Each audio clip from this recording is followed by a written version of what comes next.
اعوذ باللہ من الشیطان الرجیم بسم اللہ الرحمن الرحیم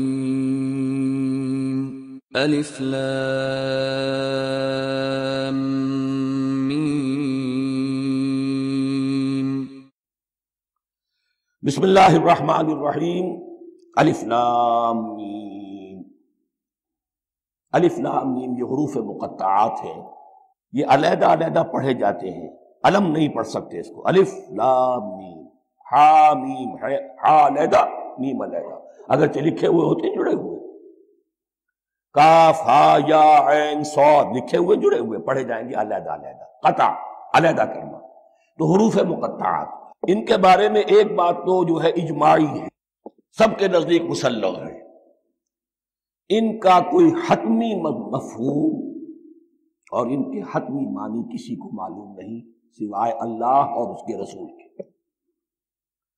اس معنی میں یوں بھی کہا گیا یہ کوڈ ورڈز ہیں،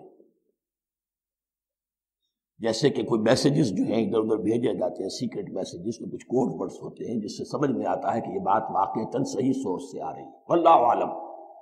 لیکن اس کا کوئی مفہوم اور اس کے معنی جو ہیں وہ اتفاق اس پر ہے، اگرچہ بعض حضرات نے کچھ اپنی سی کوشش کی ہے، کچھ مفہوم جو ہے بنانے کی وہ اپنی جگہ پر ہے، لیکن یہ کہ کسی حضرت عبداللہ ابن عباس رضی اللہ تعالی عنہما نے بعض ایسی کوششیں کی ہیں، لیکن ان کی رائے کو بھی ان کی ذاتی رائے سمجھا گیا ہے، امت نے اسے قبول نہیں کیا۔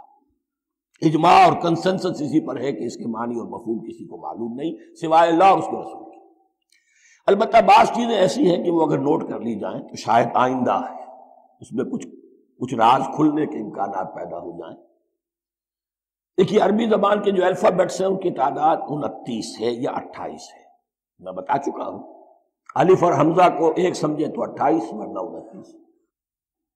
پہلی بات یہ نوٹ کیجئے، قرآن حکیم کی 114 صورتوں میں سے 29 صورتوں میں ان کے شروع میں یہ حروف مقطعات آئے ہیں۔ دوسری بات یہ کہ اس میں 28 کا نصف کیجئے تو 14 استعمال ہوئے، 14 نہیں استعمال ہوئے، بالکل آدھی تعداد استعمال ہوئی۔ تیسرے یہ کہ جو شروع اور آخر اور درمیان 3 حصوں میں تقسیم کر دیجئے آپ، 9 9 9 پلواڑی 27، ایک طرف 10 رہ جائیں گے۔ پہلے حصے میں سے بہت کم حروف لیے گئے، بہت کم۔ آخری حصے کے تقریباً تمام حروف ہیں، تقریباً۔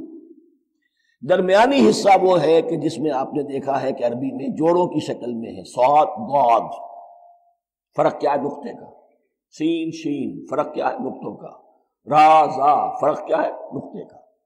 تو جو بھی نقطے والا لفظ ہے وہ نہیں لیا گیا، اور جو بغیر نقطے کے غیر منقوط ہے وہ لیا گیا۔ پھر اس میں 3 صورتیں ہیں جن میں ایک ایک حرف آیا ہے، سورہ قاف، سورہ نون، سورہ صاد۔ پھر صورتیں ہیں جن میں 2 2 آئی ہیں، جن میں 3 3 آئے ہیں، پھر 4 4 آئے ہیں، 2 ہی صورتیں ہیں جن میں 4 4 ہیں، اور 2 ہی صورتیں جن میں 5 5 ہیں۔ تو یہ ہے صرف یوں سمجھیے کہ اعداد و شمار۔ اس کے حوالے سے کچھ آدمی غور کرے تو شاید کوئی بات نکلے۔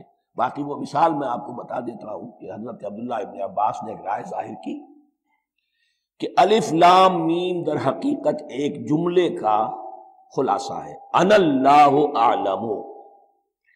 پہلا لفظ ہے انا، اس کا الف لے لیا، درمیانی لفظ ہے اللہ، اس کا درمیانی لام لے لیا، تیسرا لفظ ہے اعلم، یہ آخری لفظ ہے، آخری حرف میم لے لیا، انا اللہ اعلم، میں اللہ جانتا ہوں، واللہ اعلم، واقعتاً اللہ ہی جانتا ہے۔